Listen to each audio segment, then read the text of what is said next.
കാതുകുത്തുമ്പോൾ പല രക്ഷിതാക്കളും ഒരുപാട് തെറ്റുകൾ ചെയ്യാറുണ്ട്. എങ്ങനെ ആരോഗ്യപരമായി ഇയർ പിയേഴ്സിംഗ് പ്ലാൻ ചെയ്യാമെന്ന് നോക്കാം. കുഞ്ഞുങ്ങൾക്ക് 7 അല്ലെങ്കിൽ 8 മാസത്തിന് ശേഷം കാതുകുത്തുന്നതായിരിക്കും നല്ലത്. ഇതിന് പ്രധാനമായും 3 കാരണങ്ങളാണ് ഉള്ളത്. ഒന്ന്, കുഞ്ഞിന്റെ ടെറ്റനസ് വാക്സിൻ ഉൾപ്പെടെയുള്ള പ്രധാന പ്രതിരോധ കുത്തിവയ്പ്പുകൾ 7 to 8 മാസത്തിനുള്ളിൽ പൂർത്തിയാവുന്നുണ്ട്.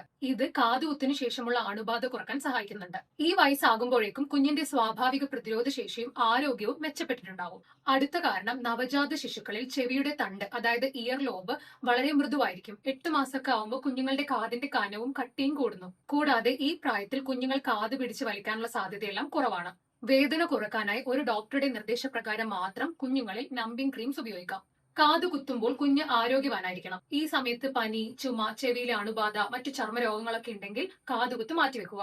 സ്റ്റെറൈൽ സിംഗിൾ യൂസ് നീഡിൽസ് അല്ലെങ്കിൽ മെഡിക്കൽ ഗ്രേഡഡ് ഉപകരണങ്ങൾ മാത്രം കാതുകുത്താനെ ഉപയോഗിക്കുക. കുത്തിയ ശേഷം ദിവസത്തിൽ 1-2 പ്രാവശ്യം ശുദ്ധജലം അല്ലെങ്കിൽ സ്റ്റെറൈൽ സലൈൻ ഉപയോഗിച്ച് വൃത്തിയാക്കാം. ഗോൾഡ് അല്ലെങ്കിൽ പ്ലാറ്റിനം കമ്മലുകൾ കുറച്ചുകൂടി സേഫ് ആയിരിക്കും. ചില ആളുകൾ കാതുകുത്തിയ സ്ഥലത്ത് ടൂത്ത് പേസ്റ്റ് ഒക്കെ അപ്ലൈ ചെയ്യാറുണ്ട്. ഇത് ചിലപ്പോൾ അണുബാധ സാധ്യത വർദ്ധിപ്പിച്ചേക്കാം.